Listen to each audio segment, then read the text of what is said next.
Guys, this is MLB Chase or Fade, so I need you to agree or disagree with the following DFS plays on tonight's 15-game MLB slate. Jam-packed, loaded, exciting as the wild card races are getting even more wild. Jose Barrios is one of the top-priced pitchers on this slate this evening. Toronto visiting Minnesota. The Jays hurler has picked up a win in 4 of his last 5 starts, has gone over 20 DK fantasy points in each of those wins. So I need you to chase or fade for me, Steve, that Barrios is your favorite top-priced pitcher tonight. No. Okay. No. I mean, here's the thing about Barrios. Like, on the surface, he's looked great. Like, you look at his numbers, they all look fine. But, you know, his FIP has consistently been like 4+ really all throughout the month of September. And the Twins really aren't an offense that you, like, worry about overall. But they're the top team at hitting the game total over in the league. They do it almost all the time, consistently. And Barrios has some issues with lefties. There's not a ton of lefties in this Twins lineup, but there are a couple in there that you have to worry about, especially someone like Nick Gordon, who's just absolutely hitting the cover off the ball. Who's Nick Gordon? I don't really know either. But he's averaging over like 20 DraftKings fantasy points over his last 5 games. He's absolutely crushing the ball at this point. When I look at the board here, I love using Max Fried tonight, going against the Padres, who is in an absolute free fall all throughout the month of September. They've officially been eliminated out of the NL West. They're 6 games back in the wild card. Like, it looks like that they're going absolutely nowhere. But this team, for as stacked as they are, have an isolated power against lefties, just 151. Fried has been one of the most consistent pitchers for the Braves all season long. He's gone at least 6 innings in 10 straight starts. I think this is a great spot for him tonight against a free-falling Padres team. Okay, Matt, I need you to chase or fade for me. Barrios is your favorite top-price pitcher. No, I'm fading too. I actually agree with a lot of what Steve said. I like Max Fried also, and I think there's a bunch of other options who are just better than Barrios. We didn't mention the most important part of the start, though. This is a revenge game in Minnesota. Barrios faced the Twins last time, but that one was at home. This one's in Minnesota. First time he's going to be there. I don't really care about that. I don't really like him regardless. 9,500 is probably too much for Barrios in almost any matchup. And like Steve said, the Twins are not the best of matchups. They're probably a slightly below average matchup for a pitcher. So I'm fading Barrios. I think there's a bunch of other guys. I think most people are going to look to Sonny Gray, Dylan Cease, who are a little bit cheaper. I think those are fine options. Those are probably your cash game options. And then there's a bunch of other pitchers who are just, I think, better raw output pitchers and cost less than Barrios does. So I'm not paying all the way up to him either. Okay, Matt, let's see what you do here. Let's check out an expensive hitter on today's slate. Mookie Betts currently riding a 14-game hit streak in which he's hitting .333, 3 doubles, 2 home runs, 8 ribbies. He's also going up against the D-backs tonight, who he's hitting over 300 against this season. So chase or fade for me that Mookie is your top favorite priced hitter tonight. Talking top prices. I'm fading this, and it's not because I'm against Mookie for any reason. I think it's just the dynamics of the slate. So we kind of have a weird setup tonight where even with 15 games, I think the ownership gets pretty concentrated because there's a lot of cheap pitching, and there's also a Coors game. And then there's this Dodgers game in Arizona where it's pretty clear the Dodgers are in a really advantageous spot. So I think the field pays down for pitcher for the most part and pays up for bats at Coors and pays up for bats for the Dodgers.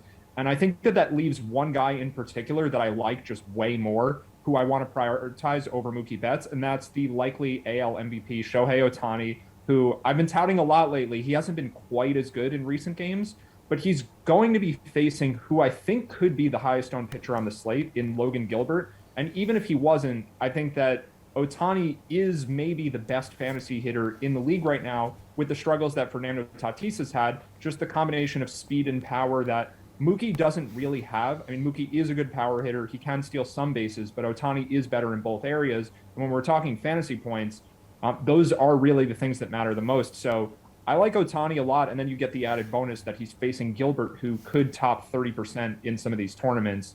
So it's not that I don't like Mookie. I think he's playable for sure. I think he is one of the better pay-up options, but I just like Ohtani better.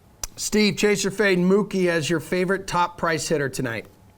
Yeah, so Mookie is in the midst of that hitting streak, but in that hitting streak, he's only averaged over 10 DraftKings fantasy points 5 times. He's just hitting a lot of singles, not really doing much during that hitting streak. So while he is giving you points, he still almost feels overpriced because he's just not getting the overall production. I like Brandon Belt tonight at Coors Field going up against Peter Lambert, who's making his first start in the majors since 2019. Went on a rehab assignment, made 7 starts, wasn't exactly impressive in any of them. But Brandon Belt, this is not somebody you usually look at for production on a normal basis, but he has been smashing, specifically in the month of September and against righties. Against righties on the year, he's averaging 10 DraftKings fantasy points. Like, this dude is just consistently putting up double-digit fantasy points. Obviously, you like being in Coors Field, where the over is not hitting much at all. It's like 45% on the year, but the Giants are in such a great spot against his pitching staff, against his putrid bullpen. So at 5,300, he's somebody that I would likely see be able to reach value on his salary over a more expensive Mookie Betts, who really is just kind of bad-bipping pitchers to death at this point. Steve, let's go with some value now. Who is a cheaper pitcher you are chasing? Yeah, Matt already mentioned this, but Logan Gilbert is going to be one of the most popular plays on this slate, and like rightfully so, going up against the Angels, who just feel like they've just given up offensively, except for Shohei Ohtani because he's chasing that MVP prize. But this is going to be the 3rd time that he's faced this team. He's absolutely dominated them in both of those starts. Has gone 10 in the 3rd innings, given up, struck out 16 in those games. He's done really well against them, and really well in the month of September. He goes fairly deep into games. He has some good strikeout upside, and like I mentioned, this offense is just really not going to give you much pushback. So I like this on a red-hot Seattle team at the right time, baby. They're still alive. They're still alive in the playoff contention. But I think Gilbert gets it done tonight and is one of the better value plays, but it's not going to be a secret. There's no bigger Seattle stan on this planet than Steve Buchanan, everybody. Thank you so much. You're very welcome. Anything for you. Matt, give me a cheap pitcher you are chasing tonight. So Gilbert's interesting, and I think if you're playing cash games, you probably just play him. I think he's a little higher variance than people realize. He doesn't get a lot of ground balls, and he is a good strikeout pitcher who doesn't walk that many guys. So I think you could see some games here and there where he gives up a few home runs, and then some other games where he just strikes out everybody. So Gilbert was undervalued about a month or so ago when he had a really bad game in Houston against the Astros. And I think that everyone kind of turned against him there. And now we've seen the opposite effect where he's had a few good starts in a row and maybe people are getting a little too excited. I think the talent is certainly there, just at his expected ownership. It's just not that exciting for tournaments. Cash, I think it's fine. And then I think Gray and Gibson are probably among the more popular options too. So that leaves one pitcher in my mind who's cheaper that I don't think the field wants to play, and that's Ryan Yarbrough, who just has not been good lately. And he's getting an opener put in front of him tonight, I think, with David Robertson.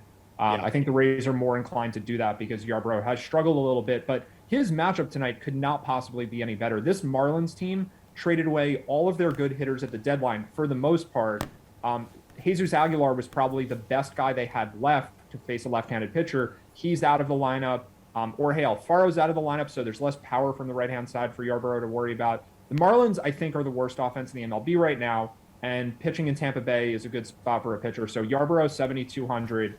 Assuming that he's a lot more contrarian than some of these other guys, that's why I like him more.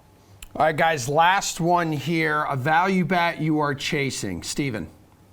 Yeah, I mentioned him earlier when we were talking about Barrios, but Nick Gordon at only 2,200 going against the Blue Jays tonight. You can't get a better value than that. Barrios has struggled against lefties. You look at his numbers all throughout the year, 338 WOBA against him, 4.17 FIP, and a 1.5 home run per 9 inning. Then you have Gordon, who I exaggerated how much he was averaging over his past 5 games. It's actually 15.8, but that's pretty close to 20. So it's not like I was, overly wrong. But that's 2 doubles, a home run, 8 RBI, and 3 runs scored over that span. He's probably going to be one of the guys that gives Barrios the most trouble in this lineup because he does bat from the left-handed side of the plate.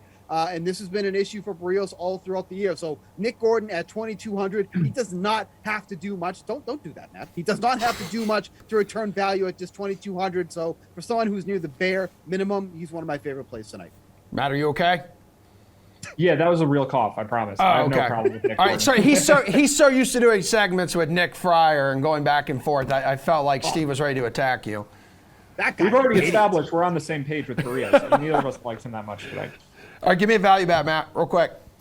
So quickly, I like Brandon Marsh again. I mentioned him yesterday, though, so I'll give one more. But Marsh is facing Gilbert, so I think the leverage play for a 2K leadoff hitter makes a lot of sense. And then the other guy I like is Christian Yelich, who has not been good, but he's 3,900 against Tyler McGill, who has a massive platoon split.